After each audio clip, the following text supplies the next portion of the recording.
अस्सलाम वालेकुम students, welcome to maths plus by Zeeshan Hafeez. Class है second year science, chapter number है 3 डिफरेंशिएशन का बहुत इंपॉर्टेंट टॉपिक, जिसके दो सवाल आज हम इस लेक्चर में डिस्कस करेंगे। मोस्ट एक्सपेक्टेड है कि इस साल आप लोगों के बोर्ड एग्जाम में पूछे जाएं सेक्शन बी में 4 मार्क्स के लिए। क्वेश्चन है आप लोगों के सामने, if x to the power y if equals to y to the power x find करके दिखाएं dy अपॉन dx। कि अगर x के ऊपर पावर हो y और y के ऊपर हो पावर x तो आप उसका डेरिवेटिव फाइंड करके दिखाएं। तो हमने क्या लिखा, हमने लिखा भाई गिवन फंक्शन है हमारे पास x की पावर y और y की पावर x। ऐसा जब भी कभी कोई फंक्शन हमारे पास आ जाए तो हम करते क्या है, हमेशा हमेशा ln on both side. Logarithm का एक फंक्शन ऐसा है क्योंकि हम ये जानते हैं कि जब हम दोनों तरफ लॉग ले लेंगे तो हम इसकी पावर को आसानी से डिसॉल्व कर सकते होंगे। तो हमने क्या किया कि यहां पर ले लिया log ln x to the power y is equals to ln y to the power x। जब भी कभी ऐसा कोई फंक्शन आएगा जहां पर वेरिएबल मौजूद हो, इंशाल्लाह हम आगे की क्लासेस में मजीद ऐसे और सवाल डिस्कस करेंगे जहां पर वेरिएबल के ऊपर एक और वेरिएबल हो, यानी fx की पावर gx हो, u की पावर v हो, या वेरिएबल पर वेरिएबल हो। जब भी कभी ऐसा हो वेरिएबल पर वेरिएबल हो तो हम हमेशा हमेशा क्या करेंगे, ln ऑन बोथ साइड। क्योंकि ln की प्रॉपर्टी है ln a की पावर b होता है b ln a, तो ये हमारी पावर खत्म होकर यहां पर एक सिंप्लीफाइड फॉर्म में एक फंक्शन आ जाएगा ln x to the power y। तो y पहले आ गया ln x as it is, x यहां से पहले आ जाएगा y ln y हमारे पास एज इट इज।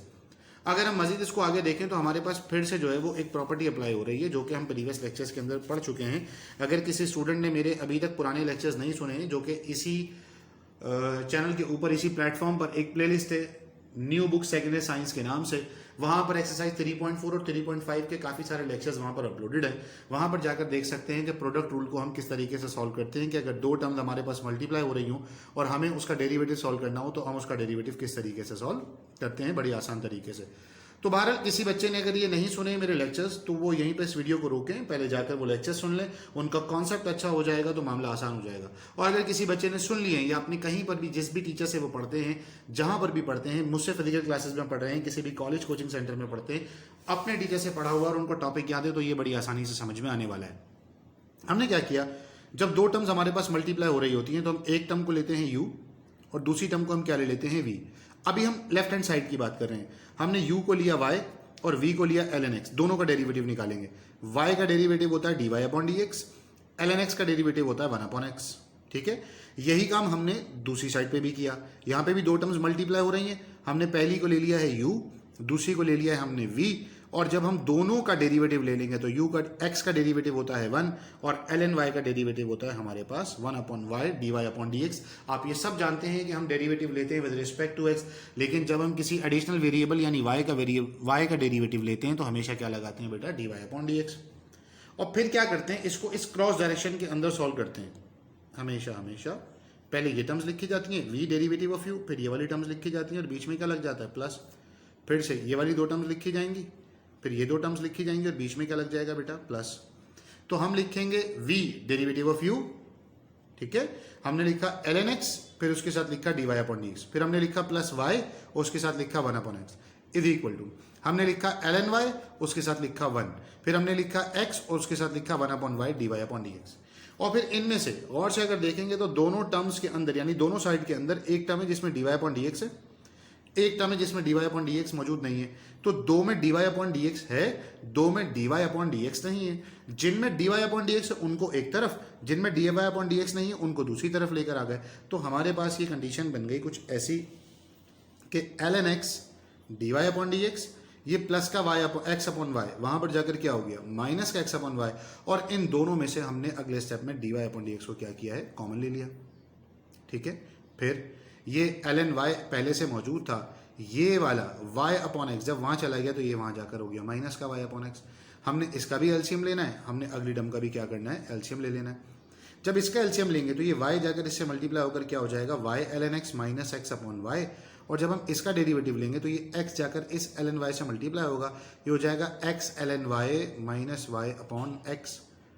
हमें चाहिए dy अपॉन dx की वैल्यू, तो ये जो y डिवाइड हो रहा है वहां जाकर मल्टीप्लाई हो जाएगा, ये देखिए मल्टीप्लाई हो गया, और ये पूरी की पूरी टर्म जो यहां पर मल्टीप्लाई हो रही है वहां जाकर क्या हो जाएगी, डिवाइड। तो हमारे पास बड़ी आसानी से इस पहले पार्ट का आंसर आ गया।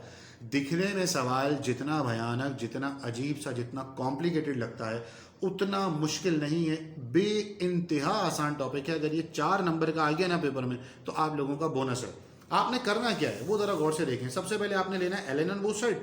ln बोथ साइड लेने के बाद ln की पहली प्रॉपर्टी लगाई जो कि हमारे पास ये है ln a to the power b, ठीक है। फिर आपने इसके ऊपर प्रोडक्ट रूल लगाया और प्रोडक्ट रूल लगाकर बड़ी आसानी से इसको क्या किया, सिंप्लीफाई करवा लिया। आगे बढ़ते हैं हम अपने लेक्चर में। इसी कैटेगरी का एक और सवाल, वो थी एक्सरसाइज 3.5 की एग्जाम्पल जो हमने डिस्कस की, बड़ी इंपॉर्टेंट। बिल्कुल सेम कैटेगरी का एक और सवाल है एक्सरसाइज 3.5 क्वेश्चन नंबर 5 का पहला पार्ट, जहां पर लिखा हुआ find dy upon dx when x to the power y multiplied by y to the power x is equal to 1। दोनों सवालों में क्या फर्क है सर? कोई भी फर्क नजर नहीं आ रहा, और बेसिकली वाकई में कोई फर्क है नहीं सिवाय एक छोटी सी चीज के, वो है वहां पे लिखा हुआ था x की power y is equal to y की पावर x। यहां पे इन दोनों का प्रोडक्ट दिया हुआ है तो वेरिएबल की पावर वेरिएबल, दोनों पर क्या करेंगे, taking ln on both side. तो हमने क्या किया, फिर से वही काम किया, taking ln on both side. तो जब हमने ln ऑन बोथ साइड किया तो ये हो गया ln x की पावर y डॉट y की power x is equals to ln 1।